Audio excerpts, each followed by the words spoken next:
Right. So, do you want to watch a video first Cũng được ạ.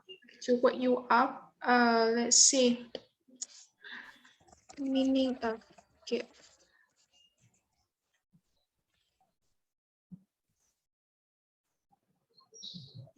Different country. I don't know if it has this or not. Yeah, gift countries have given each other.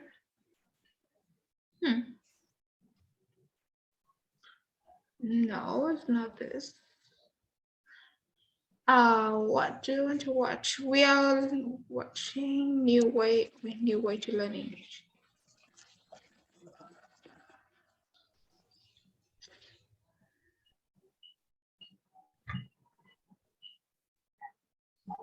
Let's try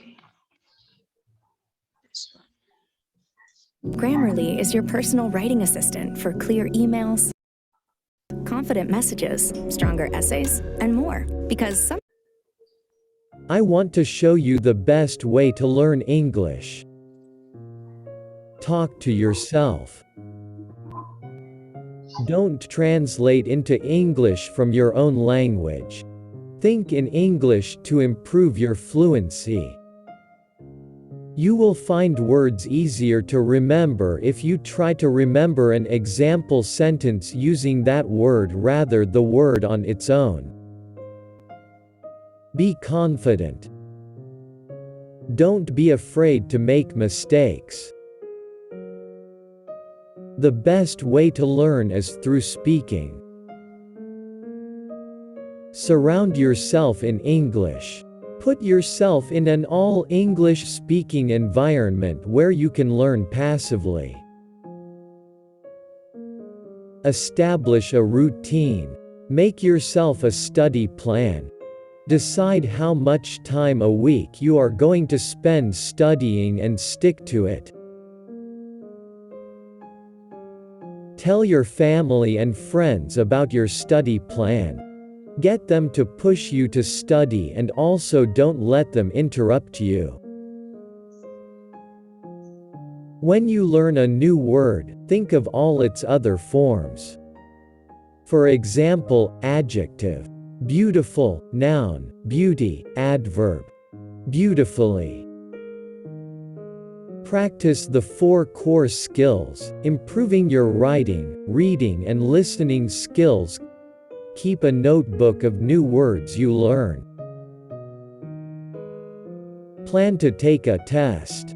You'll find that you work harder when you need to study for something. Children's books have easier words and are a good alternative to graded readers. Use English whenever you can. It's as simple as that. The most natural way to learn grammar is through talking. Procrastination can stop you from being successful.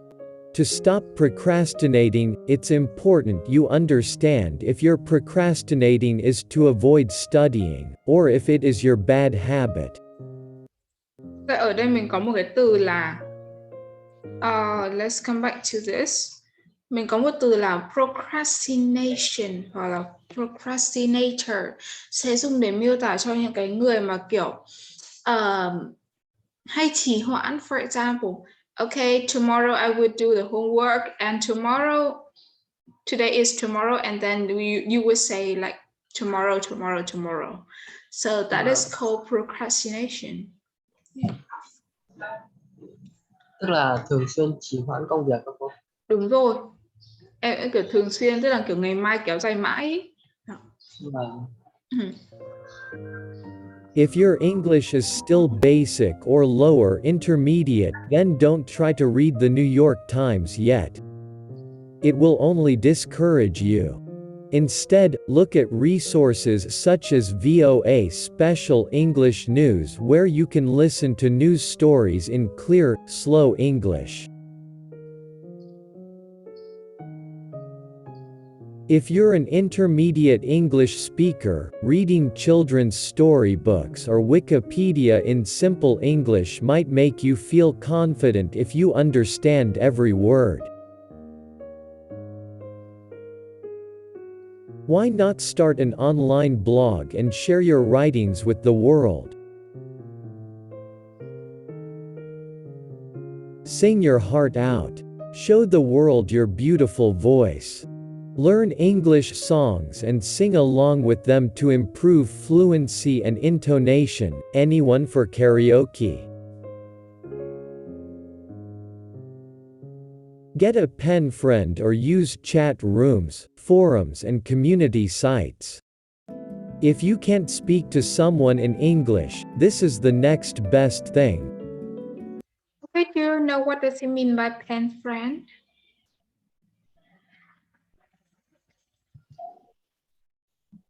Pen friend. Yeah.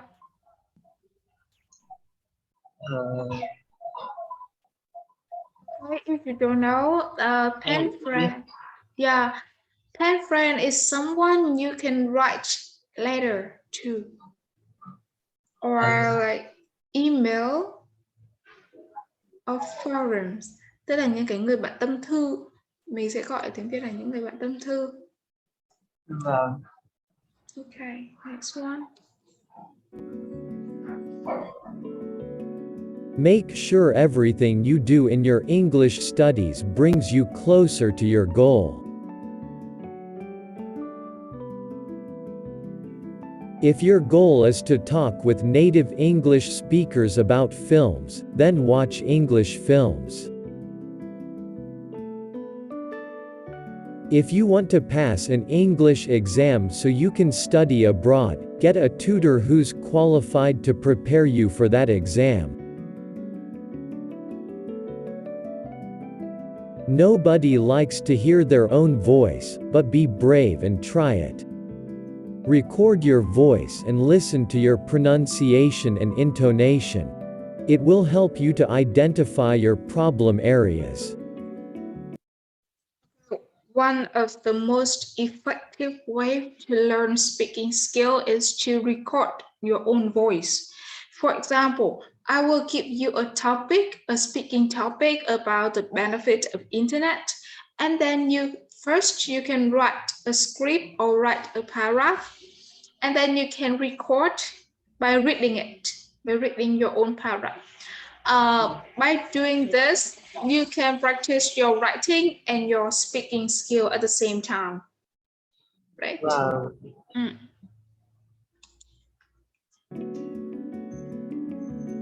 Ask your helpful teacher if you can record his lesson. This is a great way to review. You can also listen to your teacher's speaking speed and intonation. Find English resources that match your goal. Make sure everything you do in your English studies brings you closer to your goal. Carry cue cards with you. These are small cards which you can write new words on. You can pull them out and look at them whenever you have a free minute. Okay, this kind of post-it notes is actually it is a flashcard for you to learn vocabulary. No. Use post-it notes and stick them around your home. You can use them to label things. Stick one on your pet dog. Be the person to start conversations in English. Try to keep the conversations moving and use listening words. Really? Go on. What happened then? Don't wait for others to speak to you. Get in there. Make use of the internet. It's full of resources to help you learn. Enjoy it. We learn more when we are having fun. Review. Make sure that you take the time to review things you have studied in the past. Don't give up. Stay positive. Sometimes you will feel that you aren't learning quickly enough. Everyone feels like this, don't worry about it. You'll get there in the end. Okay, so that is the video, and remember, don't give up on learning English because this is a lifelong study. Like you can, even when you enter the university or go to work in the future, you need this language and also another language too. So this is a lifelong studying process. Đây là một cái quá trình học kiểu kéo dài suốt cả đời luôn khi mà em học một cái ngôn ngữ nào đó. Yeah, because you know that English has no limited word, had no limitation. So every day is a new word. Yeah. Okay, there are some like effective skills or effective way for you to learn English and also another language too. And I like the routine. I like the routine step, which means that you can identify your steps, identify your routine, your own routine to study English. For example, today you can spend about 50 minutes learning new words, and tomorrow you spend about 50 minutes to revising your new words and then learn a new grammar structure, and then just keep doing that. Okay, this is called routine. All right, so yeah, as when learning English, like as an English teacher, we often like speak to ourselves. For example, like we keep thinking in mind in English, like how to communicate, how to say, we put our into the conversation and we think how to like communicate with other people in English in that situation. So that is also the way that you can learn English by your own. Wow. Nghe thì kiểu nó sẽ hơi kiểu crazy một chút. Hơi lạ.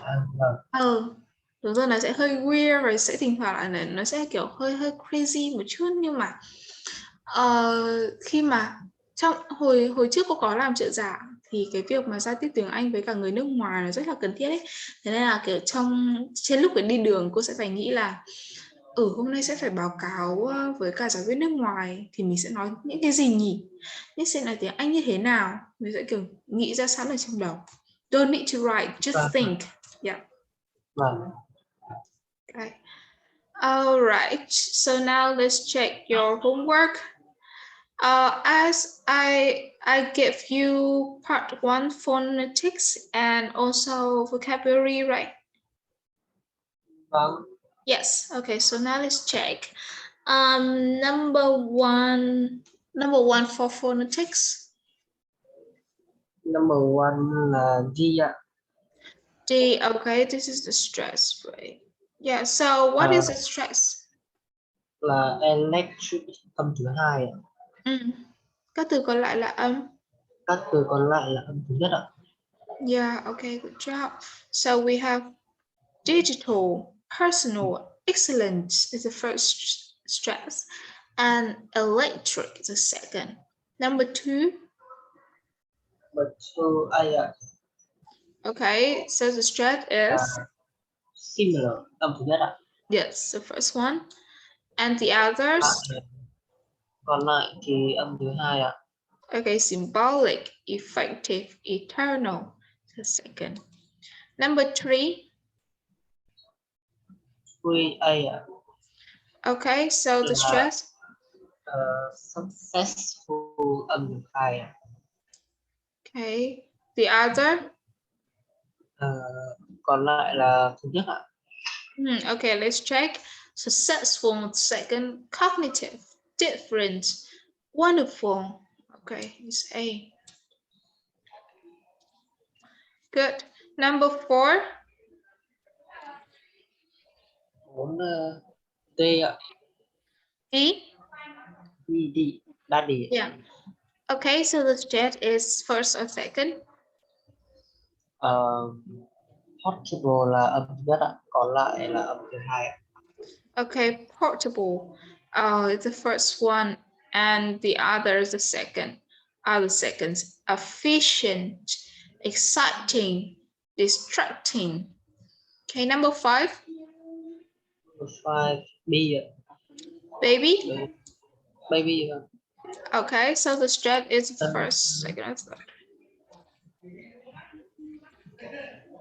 Where is the Em stress? biết âm thứ nhất ạ. Okay, let's check convenient second này, permanent là đầu tiên này, attractive là cái thứ hai này, và important là cái thứ hai. Okay, good job. So B is a correct answer. Number 6. Number 6 D ạ. D. Okay. The others are. The other is second. Second. Okay. Modernize is the first one. Organize, the first one. Indicate, the first one, and continue, second. Các từ còn lại là âm thứ nhất và continue là âm thứ hai. Yeah. Okay. Number 7.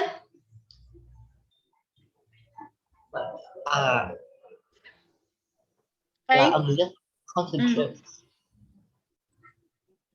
Còn lại Number là 7. chết. Number 7. 7A là graduate.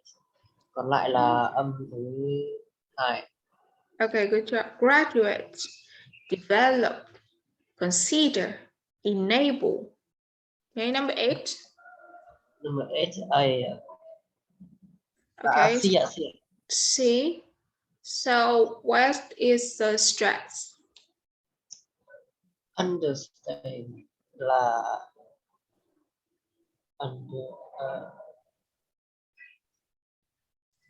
We have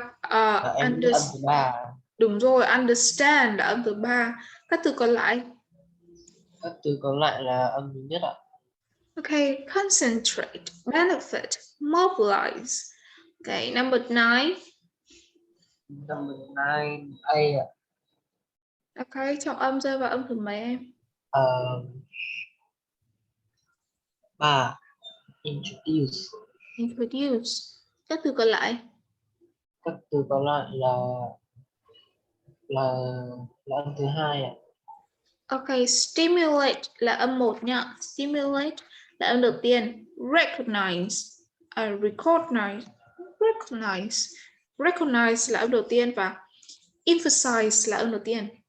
Introduce là âm thứ 3. Okay. So the correct answer here is A. Number 10 nào. Number 10 là B, volunteer. Âm thứ 3. Còn lại là âm thứ nhất ạ. Yes, đúng rồi.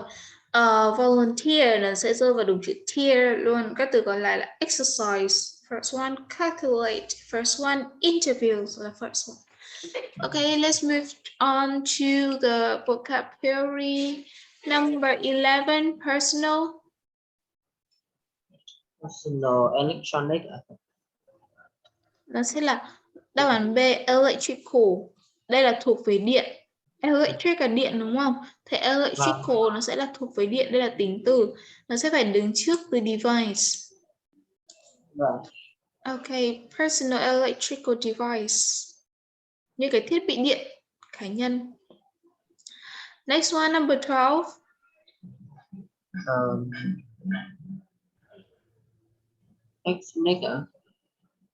Techniques ở đây là kiểu nó sẽ gọi liên quan đến kỹ năng.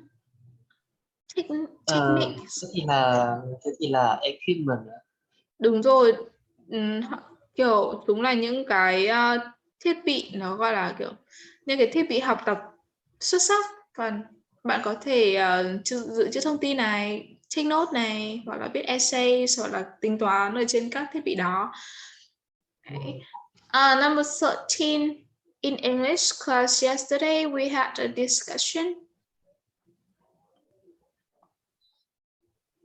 About. Yeah, discussion about different countries. And next one, number 14. Mrs. Dawson said that we were having we were having our lesson in the library. Yeah. 15. I really don't the database point of taking the exam when you are not ready for it. Okay. Mine go see. Okay. Sorry, sáng ra cử đầu cô nó sẽ hơi chậm một tí. Number 16. If the examiner can't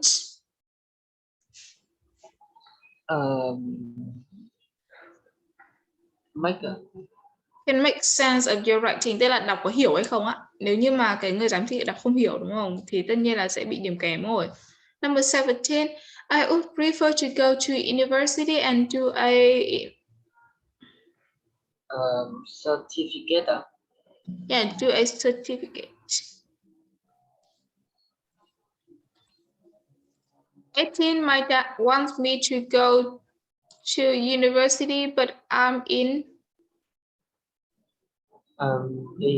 different mind. Yeah, in different minds about it. 19. Most computers have enough data to store a vast amount of information.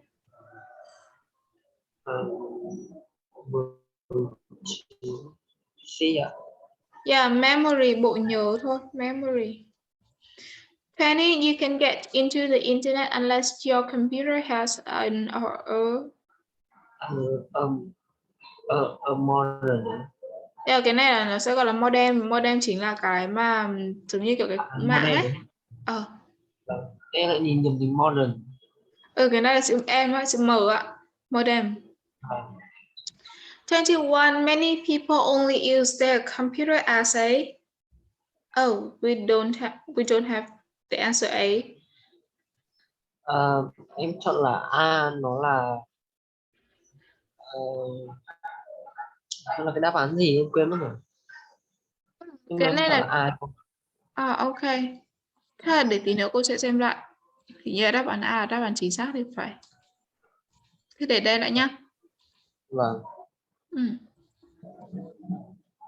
Rồi. 22. The World Wide Web is made up of millions of site. Yeah, site. Nó chính là website. Đó. On the web you can read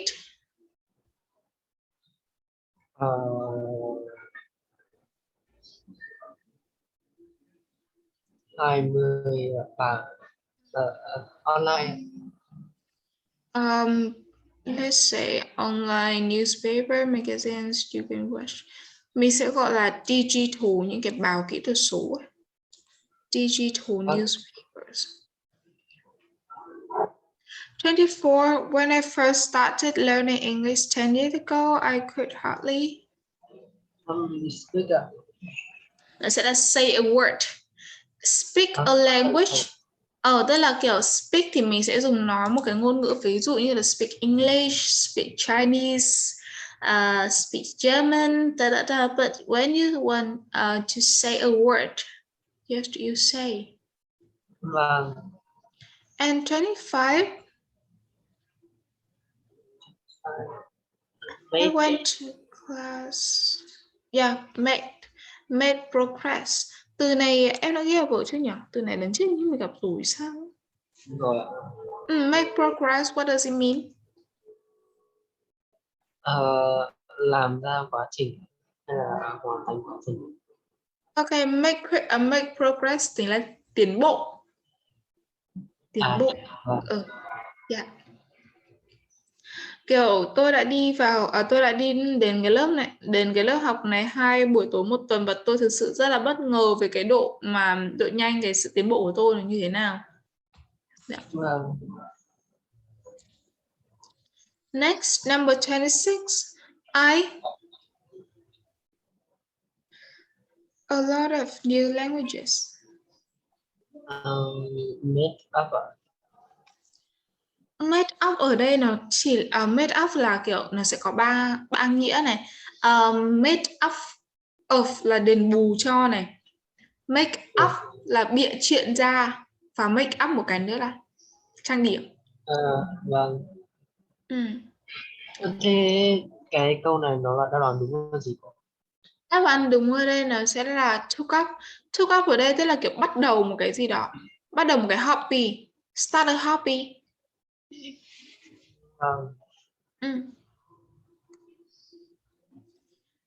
Mình có bao nhiêu câu ở bài này nhỉ? Có khá là nhiều. 27. 50 câu. À thế à? Ok, mình sẽ làm nhanh thôi, xong rồi mình sẽ chuyển sang, mình sẽ làm đến câu làm đến hết bài, làm đến hết đến câu 35 thôi. Ok, 27 nào. Actually, she can actually. Keep. Nó sẽ là hold a conversation, tức là bắt đầu một cuộc nói chuyện. Hoặc là bắt đầu một cuộc nói chuyện nó sẽ hiểu hơn. Number 28, if you are not sure what something means, look up. Yeah, look up in dictionary, tra trong từ điển, tra từ điển. 29, whenever you hear a new word that you think is important, Write it down. Yeah, write it down in your notebook. Ghi lại vào vở. 30, she had to Make. She had to make a take.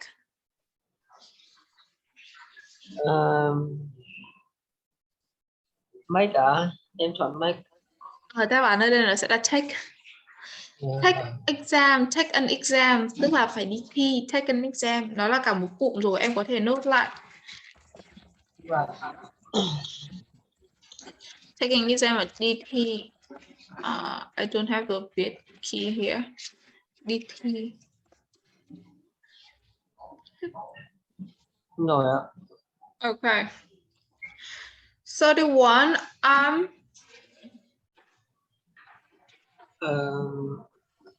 focusing focus mình sẽ đi với giới từ on. Focus mình sẽ đi với giới từ on. Đáp án ở đây nó sẽ là đáp án D, revising. Revising chính là review what you have learned. Cái này là bằng với cả review what you have learned. Em đã học cái gì, kiểu ôn tập lại, revising for. Ok, đợi cùng một chút, cô đi đóng cái cửa. Vâng.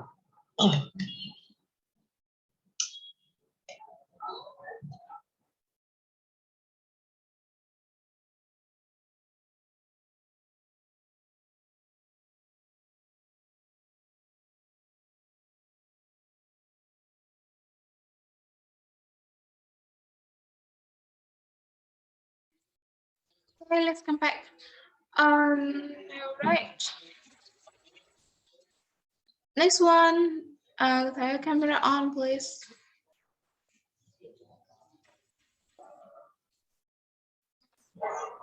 Next one, 30. So the answer for 31 is D. And 32, he will have to.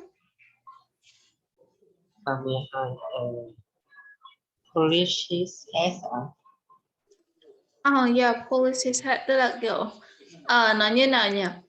Đánh bóng lại cái đầu ấy. Đánh kiểu ôn tập lại. 33. Sally always has she's such a teacher pet. Yeah, mình có một cái cụm là teacher pet, chính là kiểu học sinh cưng của cô á. Yeah, teacher pet. 34. Electronic devices are bad for your eyes and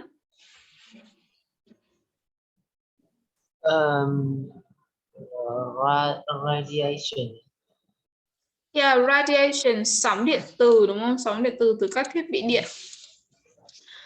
35, like children elsewhere, như những cái đứa trẻ ở các nơi khác, thì những cái đứa trẻ ở US thì có được những cái lợi ích.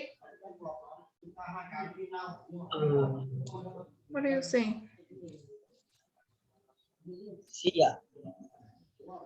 Benefited from sẽ hiểu được các lợi ích từ,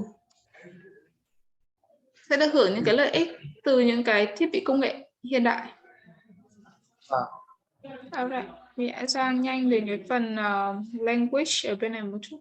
Hình như hôm trước là mình học phần pronunciation, phần grammar mình chưa sang được đúng không? Cái này nó chỉ cần underline thôi. No need to do it. Oops, why show you answer? Okay, let's do this quickly.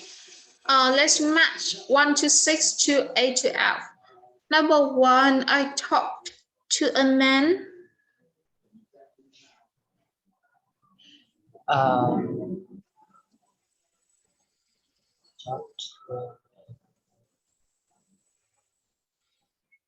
Talk to a man who are wealthy and successful. Okay, actually here is E. Em thấy câu kia cũng đúng mà. Câu kia nó cũng đúng ấy. Turn out to be her son. Ok, mình sẽ cứ để đấy xem nhé. Number 2 nào. We often visit our grandfather in Vinh.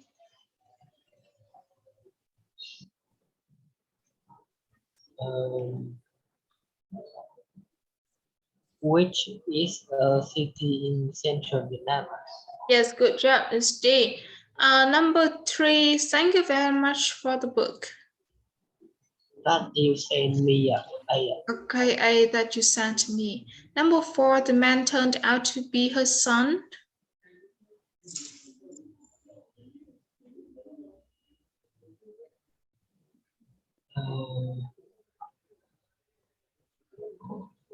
Chắc là C ạ. Không. Tôi chọn lại. Ok. Em nghĩ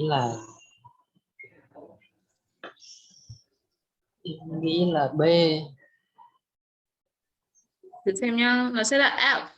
Kiểu khi mà em dịch câu này ra này thì cái người đàn ông đó hoặc là cái cậu con trai đó sẽ lại trở thành cái con trai của bà ấy, cái người mà đã bị mất tích trong cái cuộc chiến tranh. Nghe nó hợp lý hơn đúng không? Ok, number 5 nào.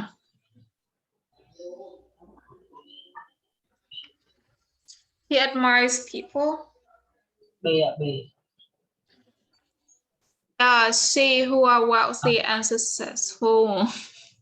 Đây mới là C này. Chả hợp lý gì cả. Em nghe câu 6 nó nối với C hợp lý hơn. Đây nhá, cái John Atanas. Have you heard ông này chưa? Who are wealthy and very successful. Nghe nó hợp lý hơn chứ cô. Nhưng mà đáng lẽ ra nó sẽ là câu số 6 nó sẽ là B, whose invention changed the world, tức là ông này là đã phát minh ra máy tính kỹ thuật số điện tử đầu tiên trên thế giới. Thế thì mình sẽ có là invention. Nó sẽ hơi kiểu mông lung một chút bởi vì là cái John Atanas mình chưa nghe bao giờ đúng không? Thực ra ở đây những cái câu mà liên quan đến người thì câu nào nó cũng hợp lý, đáp án nào nó cũng hợp lý cả. Đây.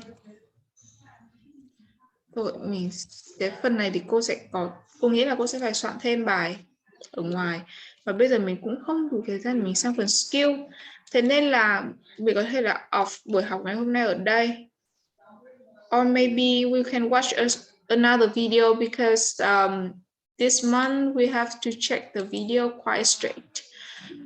Tháng này bọn cô sẽ phải kiểm tra video khá là strict, khá là nghiêm.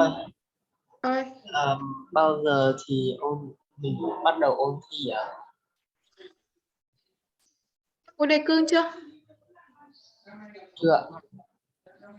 Ok, nếu mà chưa có đề cương thì xem nào. Mình ôn thi lúc nào cũng được miễn là em thích thôi á. Em thích lúc nào ôn thì lúc đấy ôn ạ. Em nghĩ là nên ôn từ buổi hôm sau luôn cô. Bởi vì Đấy. là cuối năm nay là em thi rồi, ngày 30, 31 em thi rồi. Ok. Thế thì để buổi sau nhá. Vâng. Buổi sau bắt đầu ôn thi. Rồi hôm nay mình sẽ xem một cái gọi là TED Ad, một cái kiểu nó gọi là một cái journal, một cái kiểu channel hay nói về khoa học này, lịch sử này, những cái khá là fun.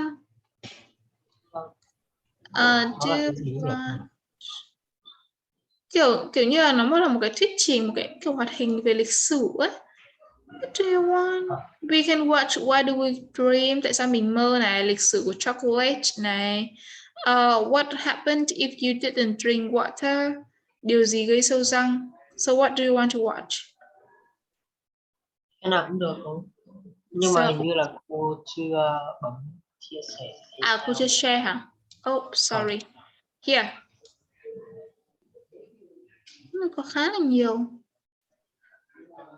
Okay. So maybe you want to what would happen if you didn't drink water? Vâng. Okay. Hôm trước cô cho học sinh cô xem là history of a toilet. Okay, so let's start. Water is virtually everywhere, from soil moisture and ice caps to the cells inside our own bodies. Depending on factors like location, fat index, age, and sex, the average human is between 55 and 60% water. At birth, human babies are even wetter. Being 75% water, they are swimmingly similar to fish. But their water composition drops to 65% by their first birthday. So what role does water play in our bodies? And how much do we actually need to drink to stay healthy? The H2O in our bodies works to cushion and lubricate joints, regulate temperature, and to nourish the brain and spinal cord. Water isn't only in our blood. An adult's brain and heart are almost 3/4 water. That's roughly equivalent to the amount of moisture in a banana. Lungs are more similar to an apple at 83%, and even seemingly dry human bones are 31% water. If we are essentially made of water and surrounded by water, why do we still need to drink so much? Well, each day we lose 2 to 3 liters through our sweat, urine, and bowel movements, and even just from breathing. While these functions are essential to our survival, we need to compensate for the fluid loss. Maintaining a balanced water level is essential to avoid dehydration or overhydration, both of which can have devastating effects on overall health. At first detection of low water levels, sensory receptors in the brain's hypothalamus signal the release of antidiuretic hormone. When it reaches the kidneys, it creates aquaporins, special channels that enable blood to absorb and retain more water, leading to concentrated dark urine. Increased dehydration can cause notable drops in energy, mood, skin moisture, and blood pressure, as well as signs of cognitive impairment. A dehydrated brain works harder to accomplish the same amount as a normal brain, and it even temporarily shrinks because of its lack of water. Overhydration, or hyponatremia, is usually caused by overconsumption of water in a short amount of time. Athletes are often the victims of overhydration because of complications in regulating water levels in extreme physical conditions. Whereas the dehydrated brain amps up the production of antidiuretic hormone, the overhydrated brain slows or even stops releasing it into the blood. Sodium electrolytes in the body become diluted, causing cells to swell. In severe cases, the kidneys can't keep up with the resulting volumes of dilute urine. Water intoxication then occurs, possibly causing headache, vomiting, and in rare instances, seizures or death. But that's a pretty extreme situation. On a normal day-to-day basis, maintaining a well-hydrated system is easy to manage for those of us fortunate enough to have access to clean drinking water. For a long time, conventional wisdom said that we should drink 8 glasses a day. That estimate has since been fine-tuned. Now, the consensus is that the amount of water we need to imbibe depends largely on our weight and environment. The recommended daily intake varies from between 2.5 to 3.7 liters of water for men and about 2 to 2.7 liters for women, a range that is pushed up or down if we are healthy, active, old, or overheating. While water is the healthiest hydrator, other beverages, even those with caffeine like coffee or tea, replenish fluids as well. And water within food makes up about a fifth of our daily H2O intake. Fruits and vegetables like strawberries, cucumbers, and even broccoli are over 90% water and can supplement liquid intake while providing valuable nutrients and fiber. Drinking well might also have various long-term benefits. Studies have shown that optimal hydration can lower the chance of stroke, help manage diabetes, and potentially reduce the risk of certain types of cancer. No matter what, getting the right amount of liquid makes a world of difference in how you'll feel, think, and function day to day.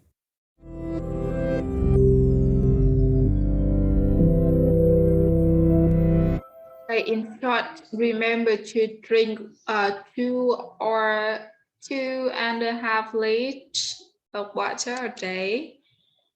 It's make it 2,5 đến 3,7 lít.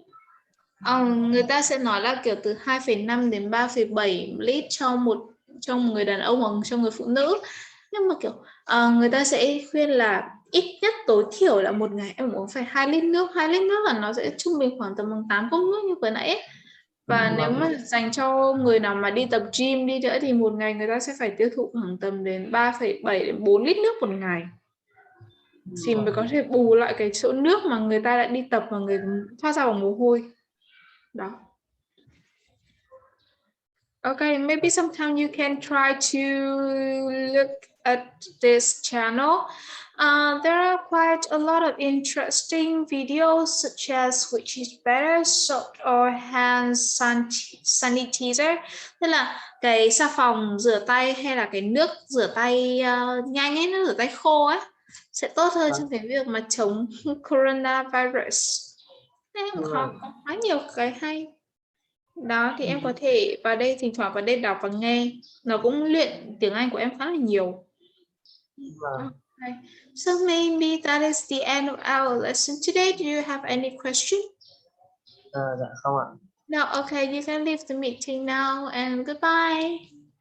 Em chào cô.